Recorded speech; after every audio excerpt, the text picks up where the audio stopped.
బలమైనది, ఎంతో బలమైనది.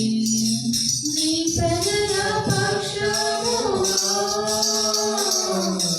యుద్ధమును చేసిన దేవా, నీ ప్రజల పక్షముగా యుద్ధమును చేసిన దేవా, అగ్నిలో పడవేసిన భయమే నీకుండిరి, అగ్నిలో పడవేసిన భయమే నీకుండిరి. యెహోవా నీ నామము ఎంతో బలమైనది, ఎంతో బలమైనది. సింహాల మోడైనాను సంతోషముగా వెళ్ళిరి, సింహాల మోడైనాను సంతోషముగా వెళ్ళిరి. ప్రార్థించిన వెంటనే రక్షించే నీ హస్తము, ప్రార్థించిన వెంటనే రక్షించే నీ హస్తము. యెహోవా నీ నామము ఎంతో బలమైనది, ఎంతో బలమైనది. చెరసాలలో వేసిన సంఖ్యలో విధించిన, చెరసాలలో వేసిన సంఖ్యలో విధించిన సంఘము ప్రార్థింపగా సంఖ్యలో విడిపోయెను, సంఘము ప్రార్థింపగా సంఖ్యలో విడిపోయెను. యెహోవా నీ నామము ఎంతో బలమైనది, ఎంతో బలమైనది. పౌలు శ్రీరాము బంధించి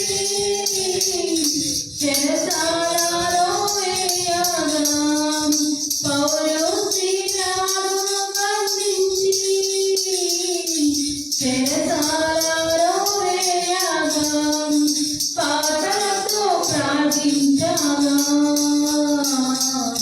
చెరసాల గర్దాలయే, పాటలతో ప్రార్థించగా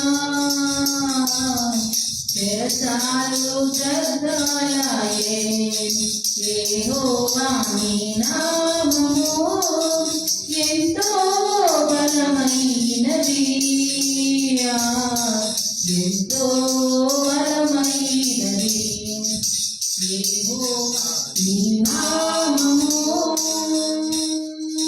మానవుల రక్షణకై నీ ప్రియుని కుమారుని, మానవుల రక్షణకై నీ ప్రియ కుమారుని లోకమునకు పంపగా ప్రకటించే నీ వాక్యము, లోకమునకు పంపగా ప్రకటించే నీ వాక్యము. యెహోవా నీ నామము ఎంతో బలమైనది, ఎంతో బలమైనది. యెహోవా నీ నామము.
దేవునికి మహిమ కలుగునుగాక.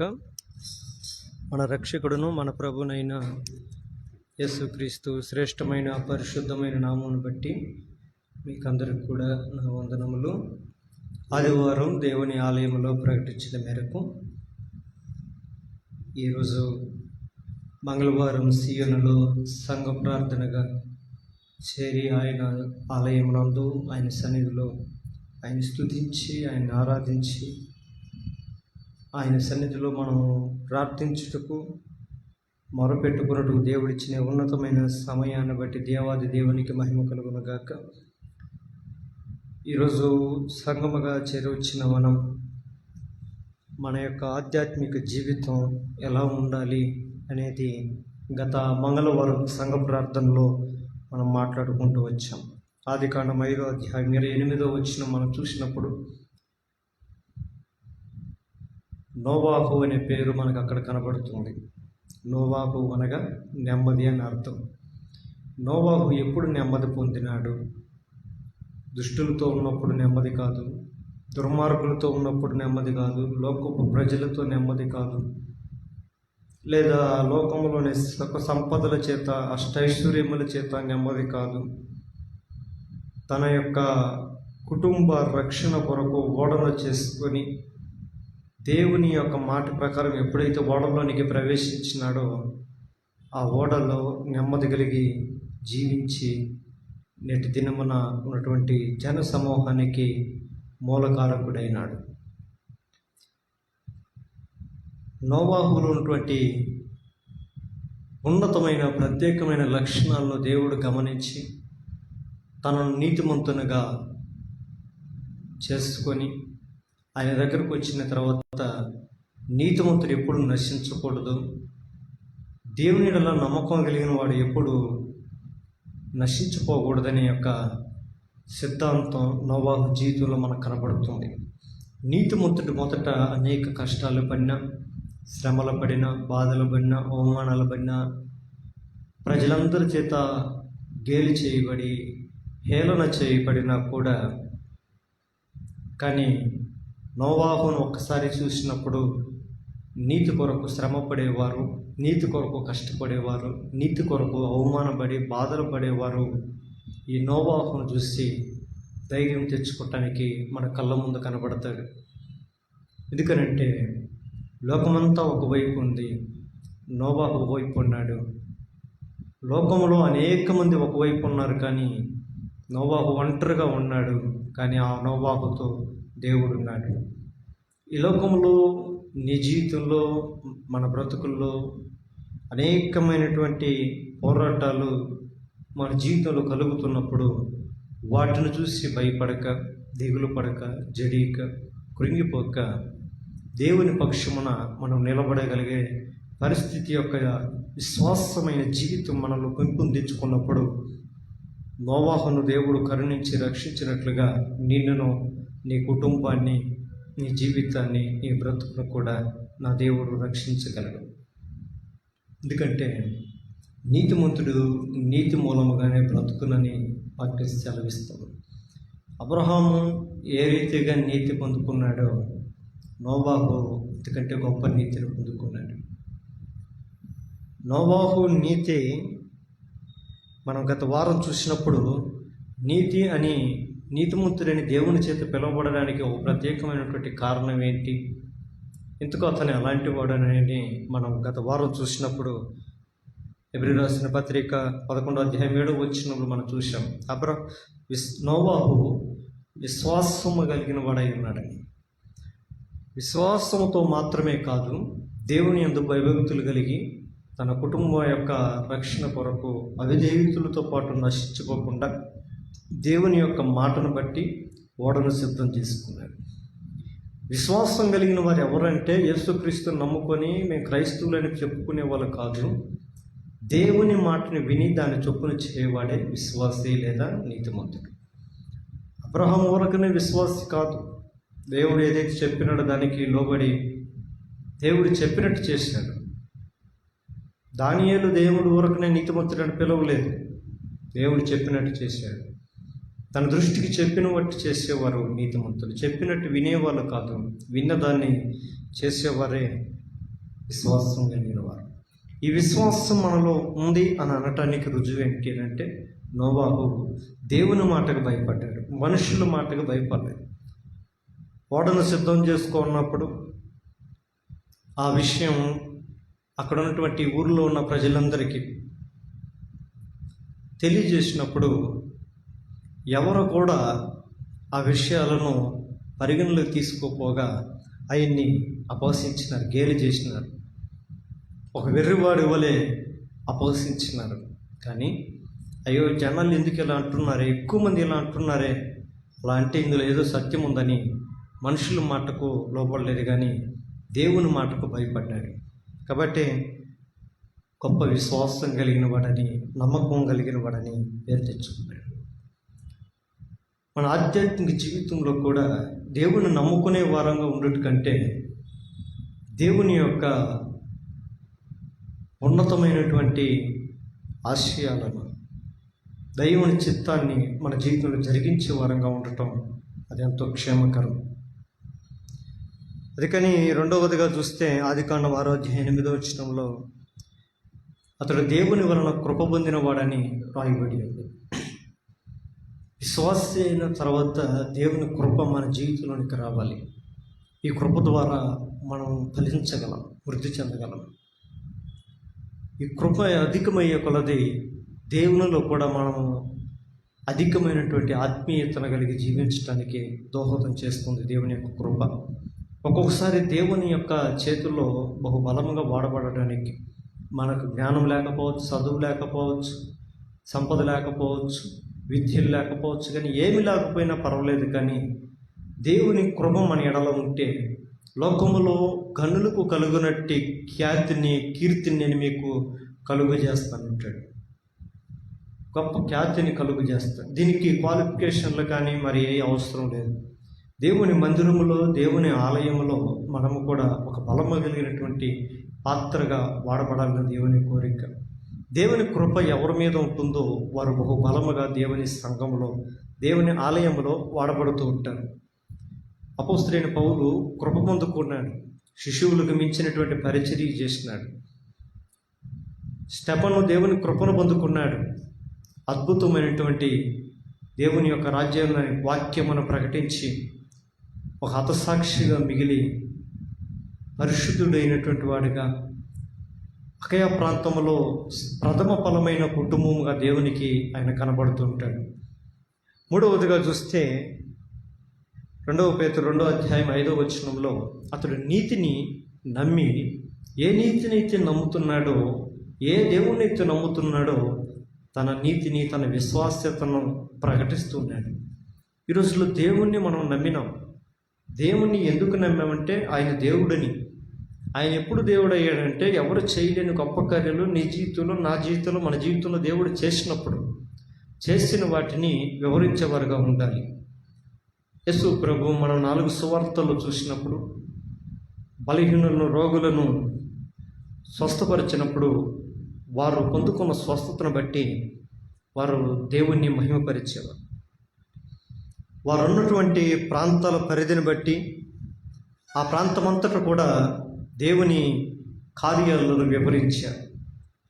వారు ఏమాత్రం కూడా భయపడలేదు. ఒక కుంటివాడైతే నీ కాళ్ళు దేవుడు చేసినని చెప్పొద్దు, నేను చంపేస్తాను, అవసరమైతే నేను ఊరు నుంచి వెలివేస్తామని కూడా చెప్పినప్పటికీ కూడా వాడు ఏమాత్రం కూడా భయపడక, ఇదిగో చూడండి, నేను ఒకప్పుడు కుంటివాడినై ఉన్నాను, లేదంటే ఇంకొకప్పుడు గుడ్డివాడినై ఉన్నాను, ఒకప్పుడు చెవిటివాడినై ఉన్నాను, మోగవాడినై ఉన్నాను, కానీ ఇప్పుడు నేను చూస్తున్నాను, నడుస్తున్నాను, వినగలుగుతున్నానని చెప్పి బలహీనులు అనేకులు బహుధైర్యముతో సాక్ష్యం ఇవ్వగలిగినారు. ఈరోజు మన యొక్క దేవుని నామ కార్యాలను, దేవుని యొక్క బలాన్ని, ప్రభావాన్ని ప్రకటించట్లో మనం ఏ స్థానంలో ఉన్నాం?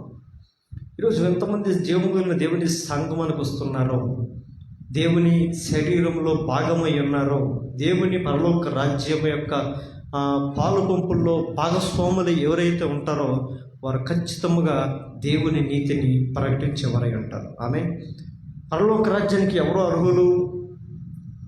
పరలోకానికి వెళ్ళేవారు భూమి మీద తమ పనితో పాటు దేవుని పని కూడా చేసేవారై ఉంటారు.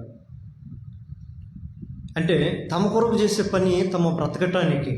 కానీ వీరు యేసు ప్రభు శాశ్వతమైనటువంటి జీవితం ఉంది, శాశ్వతమైనటువంటి జీవం ఉంది. అక్కడ జీవించాలంటే అక్కడ బ్రతకటానికి కూడా ఇక్కడ పని చేయాలి భూమి మీద. ఈ భూమి మీద మనం దేవుని కొరకు చేసే పని బట్టి కలిగే ప్రతిఫలమే పరలోక రాజ్యంలో మనకు స్థానము కేటాయించబడుతుంది. ఈ భూమి మీద మనం దేవుని కొరకు ఏమి చేయకుండా మనం సాధారణమైన జీవితం జీవిస్తూ కేవలం ఒక విశ్వాస వల్ల జీవిస్తూ ఉన్నంత వరకు పరలోకంలో మనకి ఏ పాలు పంపులు ఉండవు. అందుకని యవనమని క్రియలు చొప్పున ప్రతిఫలమేటుకు కలిసిన జీతము నా యుద్ధం ఉన్నదని దేవుడు సెలవిస్తాడు. క్రియలు అనగా పని. ఈరోజు దేవుని సంఘంలోనికి వచ్చిన మనం దేవుడు ఒక ఉన్నతమైనటువంటి పని కొరకు మనం పిలిచినాడు. పేతురు రాసిన మొదటి పత్రికలు 1వ అధ్యాయంలో ఉంటుంది, ఆయన గుణాతిశయములను ప్రచురం చేయుటకు మనల్ని ఏర్పరచుకున్నాడు. ఆయన సమూహముగా, ఆయన ప్రజలుగా, ఆయన స్వాస్థ్యంగా, ఆయన జనాంగముగా దేవుడు మనల్ని ఆయన కార్యాలను మనం ప్రచురించేవారుగా ఉండాలి. ఎప్పుడైతే మనం ప్రచురిస్తామో లోకంలో మనకి ఎదురైతలు రావచ్చు. ఆ రోజుల్లో శిష్యులు దేవుని మాటను వారు చెప్పుకుంటూ వెళ్ళినప్పుడు అనేకమైనటువంటి వ్యతిరేకత కలిగిన వారు వచ్చినారు. ఇప్పుడైతే కొడుతున్నారు, అప్పుడైతే చంపేశారు. కానీ ఈ రోజుల్లో చాలామంది చెప్పటానికి భయపడటానికి కారణం ఏంటంటే వ్యతిరేకత ఉంది, లోకంలో నాకు శ్రమలు వస్తాయనే భయం. కానీ దేవుని యెడల నీతిమంతుడి సింహం వల్లే ధైర్యంగా ఉంటాడనేది మాత్రం వాక్యం సెలవిస్తుంది. వీళ్ళు భయపడరు, దేనికైనా భయపడతారు, కానీ తమ నీతిని ప్రకటించే విషయంలో ఏమాత్రం కూడా రాజీ పడరు. కాబట్టి నోవాహు తన జీవితంలో నీతి కలిగి ఉన్నాడు. ఆ నీతిని అక్కడున్న ప్రజలకు ప్రకటించినాడు. వాళ్ళందరూ మారలేదు. అయితే ఈ రోజుల్లో మనం కూడా ప్రకటిస్తుంటాం. ఇతరులు మారలేదని చెప్పి మనం కృంగిపోవాల్సిన అవసరం లేదు. వీళ్ళకి ఎంత చెప్తున్నా వీళ్ళు మారట్లేదని మనం అసహ్యపడాల్సిన అవసరం లేదు, అసహనానికి గురి కావాల్సిన అవసరం అంతకన్నా లేదు. ఎందుకనంటే తెలియ చెప్పటం వరకే మన బాధ్యత. యేసు ప్రభు నిజమైన దేవుడు, ఆయన లోకరక్షకుడు. ఆయన నమ్ముకుంటే నీ పాపాలు క్షమించబడతాయి. ఆయన రక్తం ద్వారా నువ్వు నీతిమంతుడిగా తీర్చబడతావు. నువ్వు అనుకున్నటువంటి ఆ సుఖవంతమైన జీవితం, ఆ పరలోక రాజ్యం నీ సొంతం అవుతుందని స్పష్టంగా మనం చెప్పగలం. ఎందుకంటే దేవుడు అందరినీ ప్రేమిస్తున్నాడు. యేసు ప్రభుని నమ్ముకోవాలంటే ఏదో తల్లిని మర్చిపోయినట్టని, లేదంటే ఇంకొక దాన్ని విడిచినామని అని రకరకాల అపోహాలు మధ్య మనం జీవిస్తూ ఉన్నాం. దేవుణ్ణి నమ్మటానికి మనం ఇక్కడేమి ఎవరిని ఇతరులను దూషించాల్సిన అవసరం లేదు, ఇతరుల్ని ఎగతాళి చేయాల్సిన అవసరం లేదు, హేళన చేయాల్సిన అవసరం లేదు. ఏదన్నా ఒక దేవుని నమ్మాడంటే ఇంకొక సిద్ధాంతాన్ని అపహాస్యం చేయమని దేవుడు ఎక్కడ చెప్పలేదు. ఆయన లోకరక్షకుడని మనం ఎరగాలి. ఆయన మన రక్షణ కొరకు అనగా దేవుని రాజ్యాన్ని వెళ్ళటానికి ఆయన సూచించిన మార్గంలో మనం నడవటానికి మనం ఇష్టపడితే చాలు. అది హింసాత్మకంగా ఉండదు, ఇతరులు కీడు చేసేటట్టుగా ఉండదు. ఎందుకంటే దేవుడు ఎప్పుడు కూడా హింసకు ఎప్పుడు ఆయన ప్రోత్సహించలేదు. ఆయన పట్టుకోవటానికి ఆ రోజు రాత్రి బందిపోటు దొంగల మీదకి వచ్చినట్టుగా దేవుని దగ్గరకు వచ్చినప్పటికీ కూడా శిష్యుల్లో ఒక అతను తొందరపడి కత్తి తీసి ఒక సైనికుని చెవి తెగ నరికినప్పుడు యేసు ప్రభు వెంటనే తన శిష్యుని గద్దించి, కత్తితో ఇక్కడ పోరాడాల్సిన అవసరం లేదు, నీ కత్తి తీసి నీ వరలో పెట్టుకొని చెప్పి, కత్తి పట్టుకున్నవాడు కత్తి చేతనే నశిస్తాడు అని చెప్పి ఆ చెవి తెగ నరికినటువంటి వాడిని తిరిగి బాగు చేసినట్టు కూడా చూస్తాం. అంటే దేవుడు హింసను ప్రేరేపించేవాడు కాదు. ఈ రోజుల్లో కొన్ని సంఘాలలో, కొన్ని మందిరాలలో, లేదంటే కొన్ని ప్రాంతాలలో సువార్తను ప్రకటించడానికి కొంతమంది వెళ్తున్నప్పుడు కొంతమంది వారి మీద దాడి చేసి లేదా వారిని అడ్డుకొని వివిధ రకాలైనటువంటి భయంకరమైనటువంటి దుర్భాషలు వారి తల్లిని, వారి భార్యను, వారి పిల్లలను, వాళ్ళ అక్కలను అందరినీ కలిపి తిడుతూ ఉంటారు. కానీ యేసు ప్రభు ఎక్కడ కూడా దూషించమని కానీ చెప్పలేదు. ఒకరినొకరు ప్రేమించుకోండి, ఒకరి ఎడల ఒకరు మిక్కటమైన ప్రేమ కలిగి ఉండండి అన్నాడు. నేను మిమ్మల్ని ప్రేమించిన ప్రకారం మీరు కూడా ఇతరులను ప్రేమించమన్నాడు. కాబట్టి ఈరోజు లోకములో దేవుని యొక్క మాటకు అనేకమైనటువంటి వ్యతిరేకతలు వస్తుంటాయి. వాటి కృంగిపోవాల్సిన అవసరం లేదు. అందుకనే నేను సాత్వికుడును దీన మనస్సు కలిగిన వాడని అంటాడు. యేసు ప్రభువును కూడా ఆయన హింసిస్తున్నప్పుడు ఒక్క మాట కూడా పలకలేదు. ఈ రోజుల్లో నేను కూడా చాలా వీడియోలు చూస్తుంటాను. కొంతమంది దేవుని సువార్త భారము కలిగి ఆయా ప్రాంతాల్లో సువార్తను ప్రకటిస్తుంటారు. నిజంగా వారికి చాలా నిజంగా వాళ్ళకి మనం ఎంతటి గొప్ప భాగ్యం అంటే అది అంత గొప్ప భాగ్యం. సువార్త చేయవారి పాదములు ఎంతో సుందరములైనటువంటి వాక్యం. ఈ రోజుల్లో సువార్త చేసే వాళ్ళు ఉన్నారు కొంతమంది. వాళ్ళని కొంతమంది గ్రామాల్లో, కొంతమంది పట్టణాల్లో, టౌన్లలో కొంతమంది ఆ విధానం నచ్చనటువంటి వారు వారిని ఎదుర్కొని ఉచ్చరిస్తున్నటువంటి ఆ భాష లేదా ఆ యొక్క నడవడిక చాలా బాధాకరంగా ఉంటుంది. రాజ్యాంగం ఇచ్చినటువంటి హక్కును, ఆర్టికల్ని యూజ్ చేసుకొని ఎవరైనా తమ భావ ప్రకటన చేసుకోవచ్చని దాన్ని హరించే విధంగా ఇక రాబోయే రోజుల్లో మన మనస్సులకు కూడా నిర్బంధించే రోజులు రాబోతున్నాయి అనే యొక్క పరిస్థితి దాపురించినటువంటి దినాల్లో మనం ఉంటున్నాం. కానీ ఇవే కొత్త కాదు. ఆ రోజుల్లోనే శిష్యులకు ఎదురైనాయి. పేతురులు అంటాడు, మీకేదో కలుగుతున్నటువంటి శ్రమలు చూసి అవేదో గొప్ప వింతని అనుకోవద్దండి.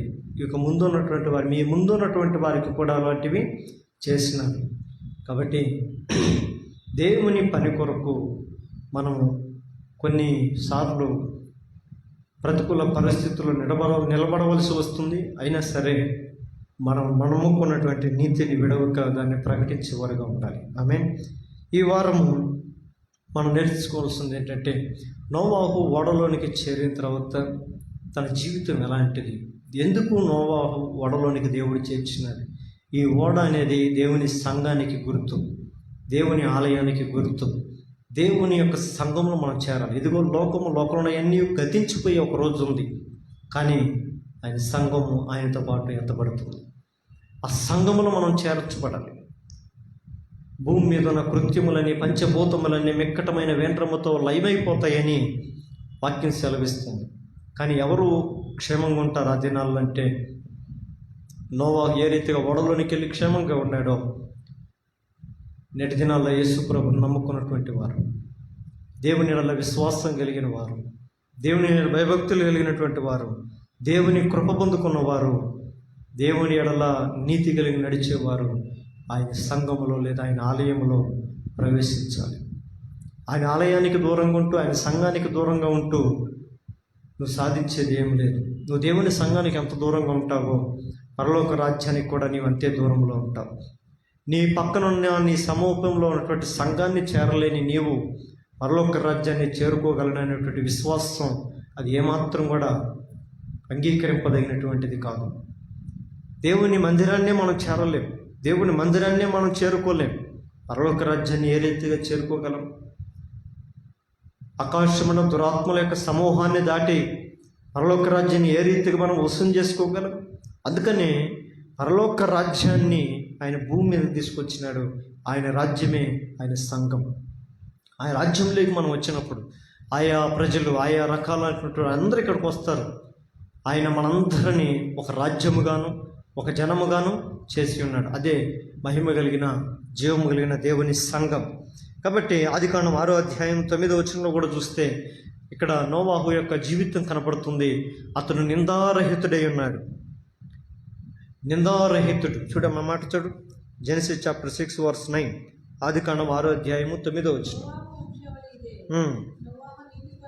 నోవాహు నీతిపరుడును, చాలు, తన తరంలో నిందారహితుడై ఉన్నాడు.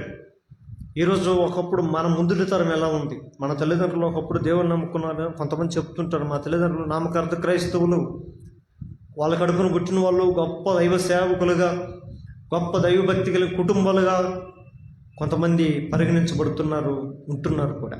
అయితే ఒకప్పుడు గొప్ప దైవభక్తి కలిగిన కుటుంబాల్లో ఈరోజు కొంతమంది నెక్స్ట్ తరంలోకి వచ్చేళ్ళకి భక్తిహీనుల వలె, నామకార్థ క్రైస్తవుల వలె బ్రతికే కుటుంబాలు కూడా లేకపోలేదు.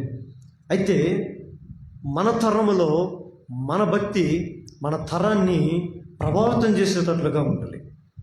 నా తల్లిదండ్రుల యొక్క భక్తి, నా అన్నదమ్ముల యొక్క భక్తి, నా బంధువుల యొక్క భక్తి అని చెప్పుకోవటం కంటే నా భక్తి ఇతరులను ప్రభావితం చేసేటట్టుగా ఉండాలనేదే మనం నేర్చుకోవాల్సిన ప్రాముఖ్యమైన విషయం. మన భక్తిని గురించి మన బిడ్డలు ఏం చెప్తారు, మన భక్తి గురించి మన తల్లిదండ్రులు ఏం చెప్తారు, మన భక్తి గురించి మన సహోదరులు లేదా మన సహవాసులు ఏం చెప్తారు, మన భక్తిని గురించి మన సంఘ సేవకుడు ఏం చెప్తాడు, మన భక్తి ఎలా ఉంది. అయితే దేవుడు అంటున్నాడు, నోబాహం తన తరములో అతడు నిందారహితుడై ఉన్నాడు. ఈ రోజుల్లో కొంతమంది పిల్లలు తల్లిదండ్రుల మీద కంప్లైంట్ చేస్తారు. ఏంటి అంటే పాస్టర్ గారు చెప్తారు, పాస్టర్ గారు మా అమ్మ మా నాయన ఇంట్లో అసలు ఎప్పుడు ప్రేయర్ చేసుకోరని చెప్తారు. ఇంకొంతమంది తల్లిదండ్రులు వాళ్ళ పిల్లలు కొంతమందికి చెప్తుంటారు, స్కూల్లోకి వెళ్తే ఏంటి మీ మమ్మీ డాడీ ఎలా ఉంటారంటే మా మమ్మీ మా డాడీ ఎప్పుడు తగులు అడుగుంటుంటారు, ఎప్పుడు తిట్టుకుంటుంటారు అని బయట చెప్పుకుంటుంటారు. అప్రియమైనటువంటి జనాంగమా, మన తరంలో మన యొక్క విధానం ఎలా ఉంది? మన ముందున్నటువంటి తరానికి మనం ఏ నిందలేని వారముగా ఒక ఉన్నతమైన ఉజ్వల భవిష్యత్తును అందించేవారుగా ఉండాలి. మన బిడ్డలు మనం చూసినప్పుడు, మన బిడ్డలు మనం గమనించినప్పుడు మనకున్న మన ప్రార్థన చూసి మన బిడ్డలు కూడా వారి వల్ల నేను కూడా నా తల్లిదండ్రుల వల్ల నేను ప్రార్థించాను. అందుకని పెద్దలు ఏదో అంటూ ఉంటారు, ఏదో తల్లి పొలంలో మేస్తుంటే బిడ్డ గట్టి మీద మోస్తుందా అని. ప్రజల్లో మనం ఎక్కడ ఆధ్యాత్మికతలో ఆత్మీయతలో మనం ఎక్కడ నిలబడి ఉన్నామో మన బిడ్డలు కూడా అక్కడే నిలబడి ఉంటారనే విషయం ఏ క్రైస్తవులు మర్చిపోకూడదు. ఈరోజు కొంతమంది మనం పిల్లలకి సింపుల్గా చెప్తాం, మీరే చేసుకోకపోండి ప్రార్థన, మీరే బైబిల్ చదువుకోకపోండి అని. అది నిర్లక్ష్యం వేరే దారికి తీస్తుంది. మా ఆధ్యాత్మిక జీవితం, నా జీవితంలో పర్టికులర్గా మేము సంఘం కట్టబడినప్పుడు మా నాన్న మాతో పాటు కూర్చొని మాతో ఇంచుమించు ఒక 3-4 అవర్లు కుటుంబ ఫ్యామిలీ ప్రేయర్ మా ఇంట్లో జరిగేది. సంఘం ఎప్పుడైతే ఆరంభించబడిందో మా నాన్న ప్రతి ఉదయం 3 గంటలకి మందిరానికి వెళ్ళిపోయేవాడు. ప్రతిరోజు సాయంకాలం 6 గంటలు 7 గంటలకి వెళ్ళి నైటు 8 గంటల వరకు మందిరంలో ప్రార్థనలు నుండి వచ్చేవాడు. ఎప్పుడైతే మా నాన్న మందిరంలోకి వెళ్ళటం ఆరంభించాడో మా ఇంట్లో ప్రార్థనలో కొన్ని రూల్స్ చేంజ్ అయిపోయాయి. ఒక పాట పాడుకోవటం, వాక్యం చదువుకోవటం, ప్రార్థన చేసుకోవటం, చిన్న చిన్నగా అది క్రమేణా నిర్లక్ష్యంగా మార్చబడింది.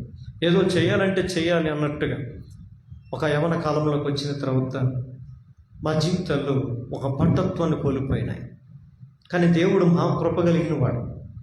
మా నాన్న మాకు చిన్నప్పుడు వేసినటువంటి ఆ విత్తనం ఒకరోజు మా జీవితంలో ఫలించటం, దేవుడు మమ్మల్ని పట్టుకోవటం, నిలబెట్టడం, అది దేవుని యొక్క కృపకు ఆధారమైంది.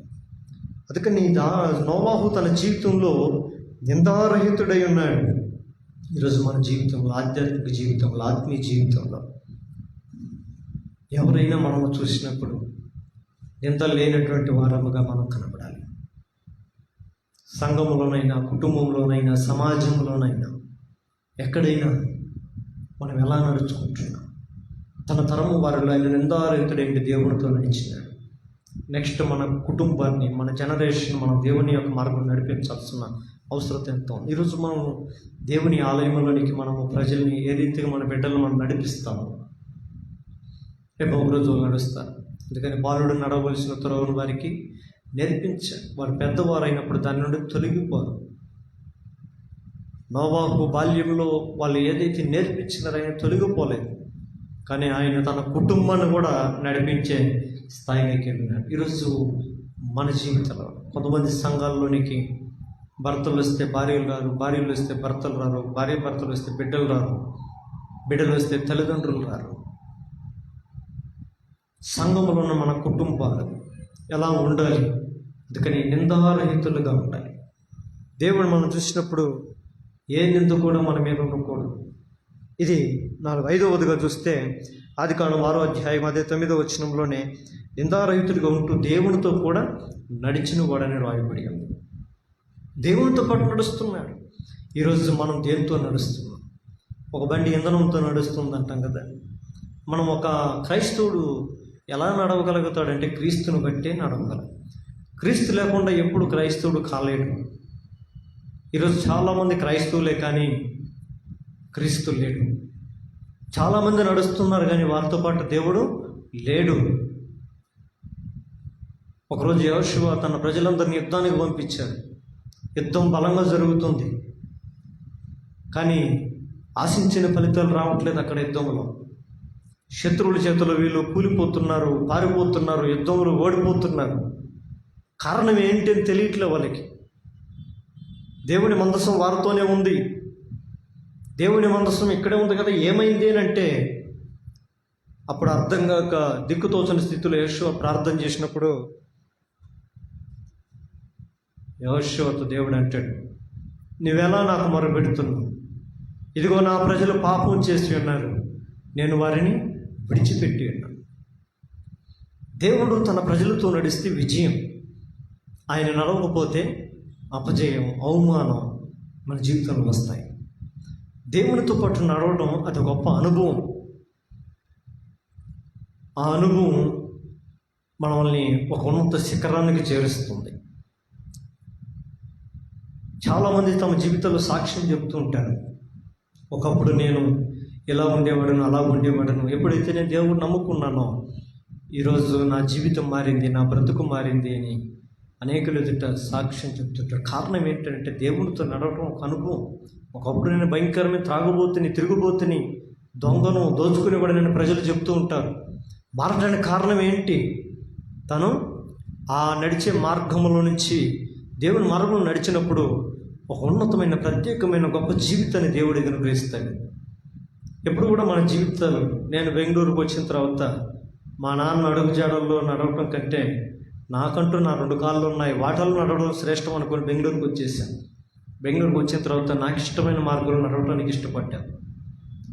అవన్నీ ఒకసారి వెనక్కి తిరిగి చూసుకుంటే నిష్ప్రయోజనమైనటువంటి దినాలే. ఒక్కోసారి నాకు అనిపిస్తుంది, అయ్యో ప్రభా, నేను ఎంత వెర్రివాడును, ఎంత అజ్ఞానిని, నాకెంతో అవకాశం ఇచ్చినావు. మా చిన్న వయసులోని మేము నెరగలిగినాము కానీ అప్పటి నుంచి మేము చేయలేని తని సేవ ఎంతో నిష్ప్రయోజనం చేసినానయ్యా, ఎంతో సమయాన్ని వ్యర్థం చేసినానయ్యా అని చెప్పి ఒక్కోసారి దేవుని దగ్గర నేను పశ్చాత్తాపడి క్షమించమని దేవుని అడుగుతూ ఉంటాను.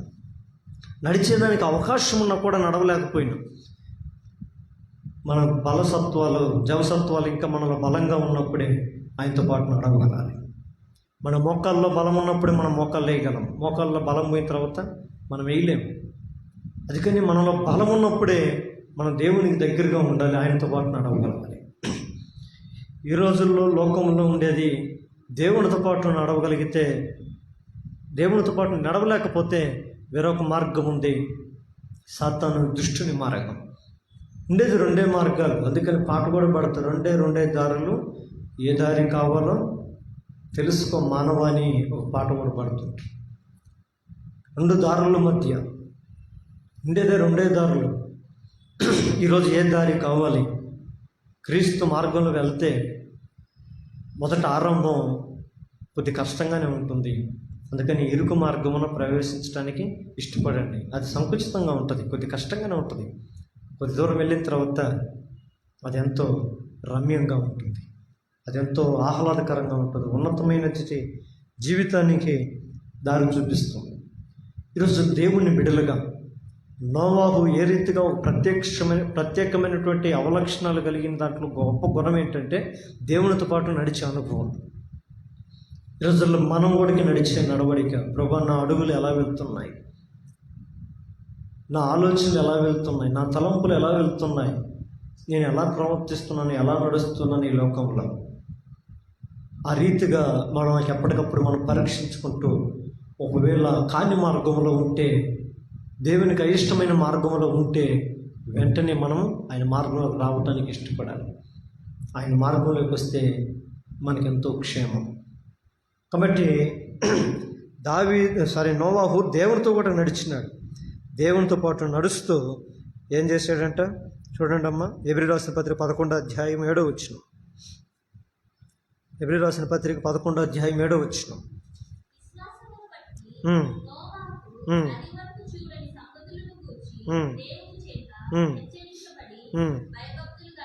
చాలు, భయభక్తులు గలవాడు ఏమై ఉన్నాడంట? దేవుని చేత ఎప్పుడైతే హెచ్చరించబడ్డాడో భయభక్తులు కలిగి ఉన్నాడు, భయం కలిగి ఆ హెచ్చరికను స్వీకరిస్తున్నాడు. ఈ రోజుల్లో ఒక్కొక్కసారి సేవకులు దేవుని వాక్యాన్ని బహు హెచ్చరించినప్పటికీ కూడా ఇది నాకు కాదులే, మనకు కాదులే అన్నట్టుగా వాక్యాన్ని ఏం చేస్తారు, త్రోసి వేసుకుంటారు. పరిశుద్ధ గ్రంథంలో ఒక మంచి మాట ఉంటుంది, వాక్యమును నిరాకరించేవానికి ఏ పాటి జ్ఞానము కలదు అని. వాక్యాన్ని నిరాకరించేవాడికి ఏమాత్రం కూడా జ్ఞానం లేనట్టు. ఎప్పుడైతే మనలో జ్ఞానం లేకుంటుందో సామెతలు ఉంటుంది, జ్ఞానం లేక మీరు ఎలా నశించిపోతారు. జ్ఞానం లేకపోతే నశించిపోతాం. ఈ రోజుల్లో లోక జ్ఞానం లేకపోతే మనం బ్రతకలేం. మన తల్లిదండ్రులు అంటూ ఉంటారు అప్పుడప్పుడు, మమ్మల్ని అయితే మా అమ్మలు అంటూ ఉంటారు, అరే మీకు కనీసం లోక జ్ఞానం పూర్తిగా తెలియదు, ఎలా బ్రతుకుతారో ఏమో అని. లోకంలో నిజంగా బ్రతకలేము. ఒక్కొక్కసారి నిజమే అనిపిస్తుంటుంది. మేము కొన్ని పరిస్థితుల్లోకి వెళ్ళినప్పుడు ఆ సిచ్యువేషన్ తగ్గట్టుగా రియాక్ట్ కాలేము. అంటే మాకంటే షార్ప్గా ఉంటారు బయట. అంటే మమ్మల్ని ఎట్లంటే ఇప్పుడు మన ఇంట్లో లవ్ బర్డ్స్ ఎట్లా పెరిగామో అట్లా పెరిగాం మేము కూడా. చిన్నప్పటి నుంచి ఇంట్లోనే 4 వాళ్ళ మధ్యలోనే పెరిగాం. యుక్తులు కుయుక్తులు బయట మాకు తెలిసేవి కాదు. మేము బయట పోయి ఈజీగా ఫూల్ అయిపోయి ఇంటికి వచ్చేవాళ్ళం. అయితే నేను మా అన్నోళ్ళు మా తమ్ముడు వాళ్ళు ఆలోచిస్తారేమో కానీ తెలియదు, కానీ నేనైతే ఆలోచించేవాడిని అప్పుడప్పుడు పండుకొని. నేను అక్కడ ఫూల్ అయిపోయి ఇంటికి వచ్చిన తర్వాత ఆలోచన వస్తుంది, అరే ఇలా చేసుంటే బాగుండు కదా, ఇలా మాట్లాడుంటే బాగుండు కదా. అక్కడ రావు టక్కన మైండ్లోకి. అరే నాకు అనిపిస్తుంది ఎంత అమాయకులు మేము, ఎంత అమాయకత్వం, ఎట్లా బ్రతుకుతాం, ఎట్లా బ్రతుకుతాం నిజంగా. కానీ దేవుని మహాకృప ఏడైతే అంటుంది, మనం బ్రతికించిన నోవాహు ఏం కలిగి ఉన్నాడంట, భయభక్తులు కలిగి జీవిస్తున్నాడు.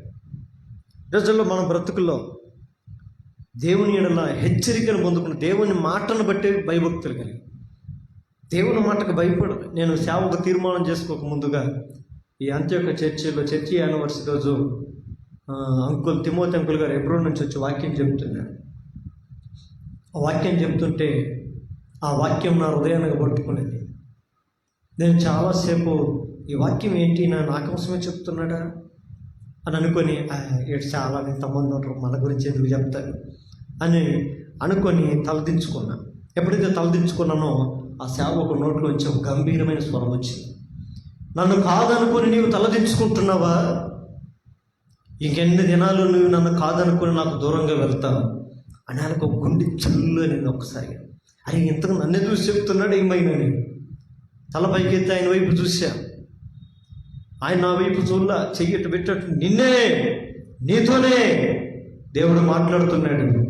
ఇక ఎన్ని దినాలు నువ్వు వెనక్కి వెళ్తావు, ఎన్ని దినాలు నిన్ను ఆయన తనకు తల్లి గర్భం రూపింపబడక మునిపి నిన్ను ఏర్పాటు చేసుకుని ఉంటే, ఆయన నిన్ను పిలుచుకొని ఉంటే ఆ పిలుపుని ఎరగక ఎన్నాళ్ళు నువ్వు వైదొలిగిపోతావు అని అంటే నా గుండె హార్ట్ బీట్ ఎక్కువ కొట్టుకోవడం స్టార్ట్ అయింది. ఆయన ఇప్పుడే ఈ క్షణంలోనే నువ్వు మోకాళ్ళ మీదకి రా, నీ జీవితాన్ని నువ్వు ఆయనకు అర్పించుకో, ఆయన సేవలోకి రా అని చెప్పి అందరూ మోకాళ్ళ మీదకి వచ్చారు. నేనైతే మోకాళ్ళ మీదకి రాలా. మోకాళ్ళ మీదకి రాకుండా అట్లే మామూలుగా కూర్చొని ఉన్నాను. ఇట్లా చూశాను అందరూ మోకాళ్ళ మీదకి వచ్చేసారు. నేను ఒక్కరిని ప్రత్యేకంగా ఉంటే బాగుండదని చెప్పి నేను కూడా ఎప్పుడైతే నేను మోకాళ్ళు వేసడం ఆరంభించానో నాకు తెలియకుండానే నాలో వేదన, ఏడుపు రావటం ఆరంభించింది. విపరీతంగా ఏడుస్తున్నా. ఎంత ఏడుస్తున్నానంటే నేను నా ముందు ఉన్నటువంటి బైబిల్ మొత్తం వాటర్తో తడిసిపోయింది. నేను వేసుకున్నటువంటి ప్యాంట్ మీద మొక్కల మీద ఉన్నాను, ఆ కాళ్ళ మీద ఈ కాళ్ళ మీద పడి నీళ్లు పడి తడిసిపోయింది. తుడుచుకుంటున్నా. నేను నాలో ఉండే ఈ శరీరం ఆత్మకు 2 పోరాటం జరుగుతుంది అన్నట్టుగా నేను శరీరం నన్ను కంట్రోల్ చేయడానికి ప్రవర్తిస్తుంది. నేను కన్ను తెరుచుకొని చిచ్చి నేను ఎందుకు ఏడుస్తున్నాను, వీరన్న చూస్తే ఏమనుకుంటారు నన్ను అని అనుకుంటున్నా. అంటే నా మనసు చెబుతుంది నాకే. కానీ దేవుని వాక్యం హెచ్చరించే భయపెట్టిన తర్వాత ఈరోజు ఈ బలిపీఠం మీద నిలబడటానికి దేవుడు కృప చూపినాడు. దేవునికి స్తోత్రం. కాబట్టి దేవుని హెచ్చరికను మనం ఏం చేయకూడదు, నిర్లక్ష్యం చేయకూడదు, దానికి భయపడాలి. దేవునికి భయపడే వారికి ఏముందంటే చిన్నలేమే పెద్దలేమే యెహోవా భక్తులు అందరినీ ఆయన ఆశీర్వదించను. ఈరోజు దేవుని ఆశీర్వాదం అంటే ఏంటో నా జీవితం నేను రుచి చూడగలుగుతున్నా. నిజంగా నేను ఒక్కోసారి కూర్చొని అక్క కూడా కంటుంటుంది, ఎందుకు యోచన చేస్తూ ఉంటావు, ఎప్పుడు ఏంటి ఆలోచిస్తుంటాను. ఒక్కొక్కసారి దేవుని యొక్క ఆయన మమ్మల్ని పోషించే విధానం, మమ్మల్ని నడిపించే విధానం నిజంగా ఆశ్చర్యంగా అనిపిస్తుంటుంది. ఒకసారి కూర్చొని యోచన చేసుకుంటా, ప్రభా నేను పనికెళ్తున్నప్పుడు బ్రతుకుతున్నట్లుగానే ఇప్పుడు అదే బ్రతుకుతున్నాం. ఏమి తక్కువ చేయలే దేవుడు, ఎందులోనూ తక్కువ చేయలే నా దేవుడు. అయినా ఒక్కొక్కసారి నేను కూర్చొని డీప్గా వెళ్ళిపోతా ఆలోచనలోకి, ప్రభా ఎంత పోషిస్తున్నాం. ఒకప్పుడు పనికి వెళ్ళేటప్పుడు ఆ నెలకు వచ్చే జీతం సరిపోదని లెక్కలు వేసుకునేవాడిని. ఈ జీతం వస్తే దీనికి ఎంత వెళ్ళిపోద్ది, దానికి అంత వెళ్ళిపోద్ది, ఏం మిగలదు అనుకునేవాడిని. ఇప్పుడు ఏ సంపాదన లేకపోయినా కూడా ఎక్కడ ఏది కట్టాలో ఏది ఇవ్వాలో దేవుని యొక్క కృపను బట్టి ఆయన సహాయం, ఆయన పోషించే విధానం. అందుకని వాగ్దానం జ్ఞాపకం వస్తున్నాయి. భయపడబడి నేను మిమ్మల్ని మీ పిల్లలను పోషించింది. నిజంగా ఆయనకు భయపడితే, ఆయనకు మాత్రమే భయపడితే, దేనికి భయపడకుండా ఉండే పరిస్థితి దేవుడు ఖచ్చితంగా మనకిస్తాడు. దేవునికి స్తోత్రం. మనం దేవునికి భయపడకుండా ఉన్నామంటే లోకంలో ప్రతి చిన్నదానికి కూడా మనం భయపడవలసిందే. ప్రతిదానికి వస్తున్న పరిస్థితి వస్తుంది. నా ఆధ్యాత్మిక జీవితంలో మా వ్యక్తిగత జీవితంలో అనుభవిస్తూ చెప్తున్నమాట. కాబట్టి దేవునికి మనం భయపడగలిగితే చాలు.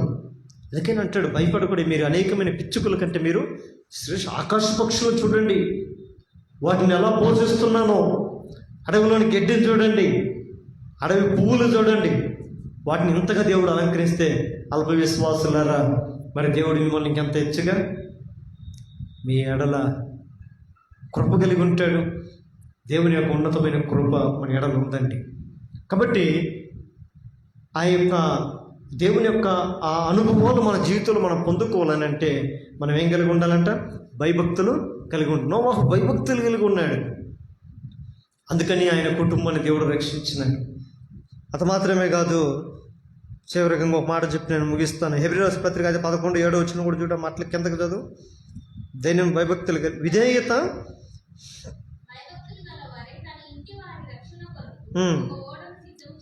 చాలు. ఏం చేసాడంట? ఒక ఓడను సిద్ధం చేసి, అంటే దేవుడు చెప్పిన మాటకు విధేయత చూపించి ఓడను చేసినాడు. దేవునికి భయపడే ప్రతి ఒక్క వ్యక్తి నేను దేవుని మాట వినుచున్నాను లేదని భయపడుతుంటాడు. మీకు తెలుసో లేదు, నేను చాలాసార్లు చెప్పా ఈ స్థలంలో నిలబడి, నాకు ఎప్పుడైనా బాగలేనప్పుడు అనారోగ్యం వచ్చినప్పుడల్లా నా మైండ్లోకి ఒకటి రన్ అవుతూ ఉంటుంది. ఎప్పుడు ఒకటి రన్ అవుతుంటుంది. ఏంటది? నాకేదో బలహీనతని కాదు, నేనేదో తప్పు చేసి ఉంటానని, నేనేదో పొరపాటు చేసి ఉంటాను. దేవుడు నా మీద కోపపడ్డాడు. ఆయన నా మీద కోపం వస్తేనే నాకు ఈ బలహీనత వస్తుందనేది నాకు కనెక్ట్ మైండ్లో రన్ అయిపోద్ది ఇమీడియట్లీగా. అప్పటికప్పుడే నేను మోకాళ్ళ మీదకి వెళ్తాను. ప్రభా ఉదయనున్నయ్యా, ఎక్కడో ఏ వ్యక్తిగా ఆలోచించుట నాకైతే తెలియదు, ఎక్కడ తప్పు ఉంటానో నాకు తెలియదు. అపోస్తలుడైన పౌలు అంతటోడు మహానుభావుడు, పరిశుద్ధుడు, ఆయన పేరు ఉచ్చరించడానికి కూడా నాకు అర్హత లేదు. ఆయన అంటాడు, ఏమంటాడు? మనం అన్ని విషయంలో తప్పిపోవచ్చున్న వారం అంటాడు.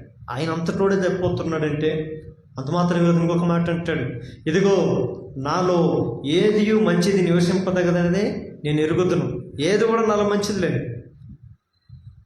నాలో ఏది కూడా మంచిది లేదని నేను ఎరుగుతున్నాను అని నేను చెప్తుంటే నిజంగా మనకు ఆ మాటల్లో గుర్తుకొచ్చినప్పుడు ఆయనే అంత వేదనతో రోదనతో కేకలేస్తుంటే ఇక మన జీవితాలు ఎన్ని ఉంటాయి, ఇంకెన్ని బలహీనతలు ఉంటాయి. కాబట్టి ఆయన మాటకు మనం విధేయత చూపించి దేవునికి భయపడుతుండేవాడు దేవుని చెప్పింది చేసే దాంట్లో ముందుంటాడు. ఈ రోజుల్లో మనము దేవుని మాటలు వినుచున్నవన్నీ చేస్తున్నవన్నీ అనేది మనం ఇప్పటికిప్పుడు రాసుకోండి. మన అందుకని ఎప్పుడు పెద్ద పెద్ద సేవకులు అంటూ ఉంటారు, వాక్యం రాసుకోండి అని. ఎందుకు? ఆ రాసిని ఒకరోజు చూసుకొని దేవుడు పలానా రోజు ఈ వాక్యంతో నాతో మాట్లాడినాడు, నేను మార్చుకున్నానా, నేను సరి చేసుకున్నానా, ఈ వాక్యానికి సంబంధించిన జీవితం నాలో ఉందా అనేది మనం పరీక్షలు చేసుకుంటాం. అప్పుడు ఒక గుర్తు చేసుకుంటాం. అందుకని పరలోకంలోని గ్రంథాలు ఉన్నాయంట, లేవా? పరలోకంలోనే గ్రంథాలు ఉన్నాయంట, అక్కడే మన అన్ని రాయబడుతుంటాయంట. అందుకని వీళ్ళు కూడా హైందవ సోదరులు కూడా చెప్తుంటారు, పాపాల చెట్ట పుణ్యాల చెట్ట. పాపాల గ్రంథం ఒకటి, పుణ్యాల గ్రంథం ఒకటి. మనం చేసిన పాపాలన్నీ ఒక గ్రంథంలో రాయబడతాయంట, పుణ్యాలన్నీ ఒక గ్రంథంలో రాయబడతాయి. అదే రీతి జీవ గ్రంథం అనేది ఒకటి ఉంటుంది, వేరొక గ్రంథం అనేది ఒకటి ఉందని ప్రకటన గ్రంథంలో కూడా రాయబడింది. బైబిల్లో కూడా ఉంది ఆ రెండు గ్రంథాల గురించి. జీవ గ్రంథం అందు ఎవరు రాయబడతారయ్యా అంటే, ఎవరు దేవుని జీవమును పొందుకొని దేవుని రాజ్యానికి, పరలోక రాజ్యానికి సంబంధించిన వారి యొక్క పేర్లు మాత్రమే అక్కడ రాయబడి ఉంటాయి జీవ గ్రంథంలో. వేరొక గ్రంథం ఉంది, ఆ గ్రంథములు అందరే ఉంటాయి. ఈ జీవ గ్రంథంలో ఉండే వారి పేర్లు అక్కడ ఉండవు, అక్కడ ఉండే వారి పేర్లు ఇక్కడ ఉండవు. ఇప్పుడు మన పేరు ఎక్కడ ఉండాలి? జీవ గ్రంథమందు ఉండేటట్టుగా చూసుకోవాలి. జీవ గ్రంథమందు మన పేరు ఎప్పుడు చేరుతుంది అని అంటే ఈడ దేవుని చెప్పినట్టుగా చేసేవారి యొక్క పేరే జీవ గ్రంథంలో లిఖించబడుతుంది. ఆ గ్రంథంలో రాయబడటం గొప్ప భాగ్యం. ఒకరోజు మనం భూమి మీద ఎంత క్రైస్తవ జీవితం జీవించనేది ముఖ్యం కాదు, ఎంత బ్రతికామని కాదు. ఒకరోజు ఆయన ఎదురు నిలబడినప్పుడు మన జీవగ్రంథం మన పేరు ఉందా లేదా అనేది ప్రాముఖ్యం. ఈరోజు ఆ గ్రంథంలో పేరు రాయించుకోవటానికి మనం పోటీలు పడాలి. ఎందుకయ్యా అంటే ముందుగానే దేవుడు ఒక హెచ్చరిక ఇచ్చాడు, జారీ చేసినాడు. ఏమని? ఇదిగో లెక్క కొద్దిగా మిగిలి ఉంది, అంటే లెక్క కొద్దిగా ఉంది.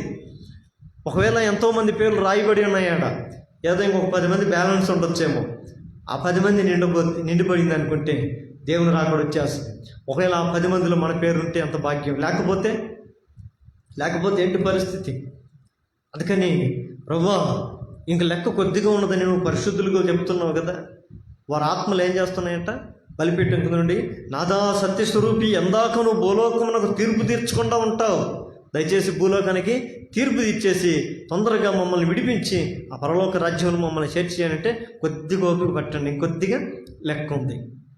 ఆ లెక్కలో మనం ఉండాలి. ఆ లెక్కలో మనం లేకపోతే, మనం ఇంకా నిర్లక్ష్యం చేస్తుంటే, మనం ఇంకా దేవునికి భయం లేకుండా ఉంటే, మనం ఇంకా దేవుని హెచ్చరికలు జారీ చేసినవి మనము విధేయత చూపించకుండా ఉంటే, మనం ఆ లెక్కల నుంచి తప్పి వేరొక గ్రంథంలో మన పేర్లు రాయబడతాయి. కాబట్టి దేవుని యొక్క వాక్యం సెలవిచ్చినట్లుగా నోవాహు దేవుని భయభక్తులు కలిగి దేవునికి విధేయత చూపించి ఓడ చేయమన్నాడు. పని గొప్పది. అది ఆయన కోసం ఓడ కట్టుకునేది అయితే అట్టగట్టు కట్టుకోవచ్చు. జంతువుల కోసం, పక్షుల కోసం, అనేకమైన జీవరాశుల కోసం ఓడలు చేస్తే గొప్ప పని, పెద్ద పని, భారమైన పని. దేవుని పని ఎప్పుడు చులకనగా ఈజీగా ఉండదు, అది కష్టంగానే ఉంటుంది. ఇప్పుడు అంగీకరించేంత వరకే. అంగీకరించిన తర్వాత అది గొప్పగా ఉంటుంది. అసలు ఆనందమే వేరే. అందుకని దేవుని వాక్యం యెహోవా ఉత్తముడని రుచి చూసి తెలుసుకున్నాడు. తెలుసుకున్న తర్వాత తెలుస్తుంది. అబ్బా చేయకముందు ఏమేమో అనుకున్నాం, చేయలేనేమనుకున్నాం, కష్టం అనుకున్నాం.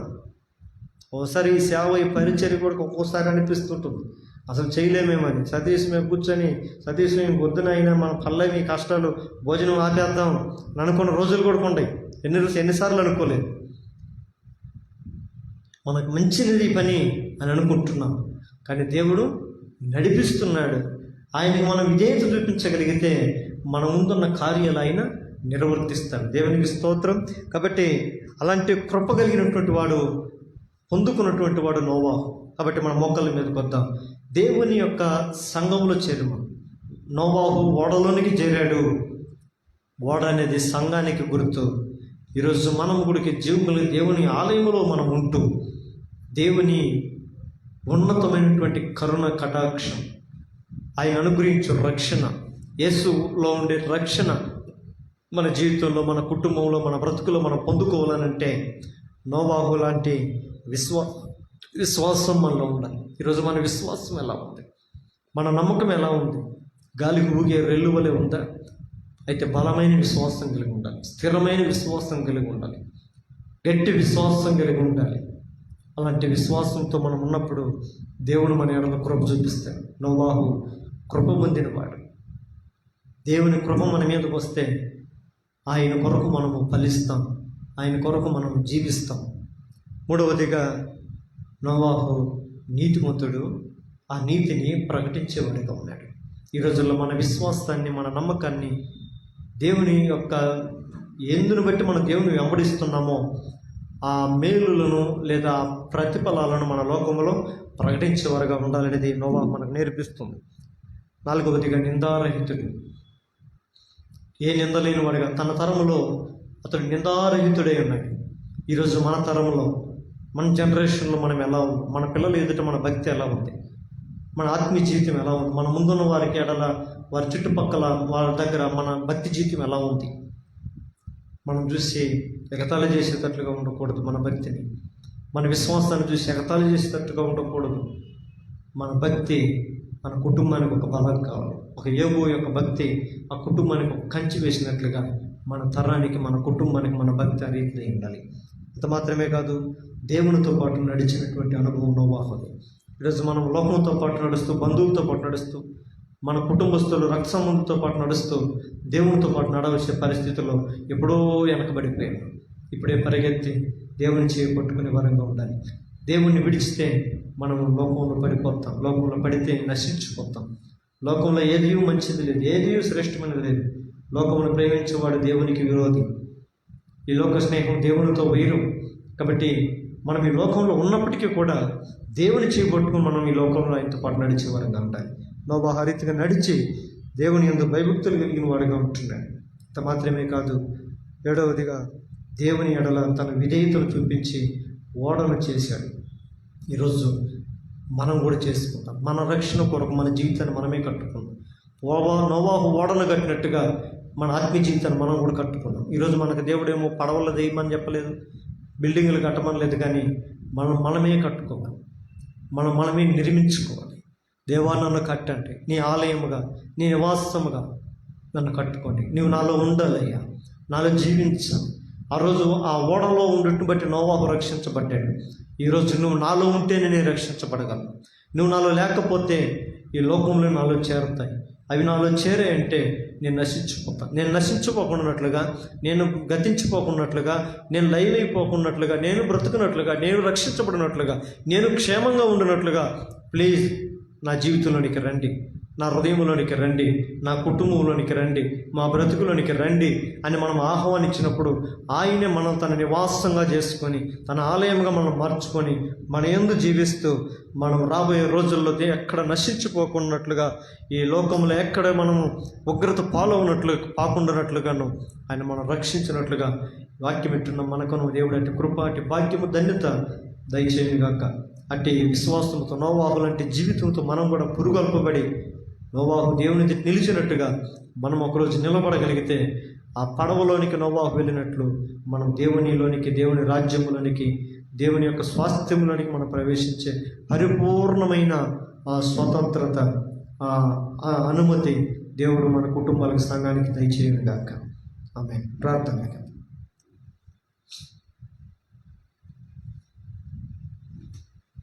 చేయడం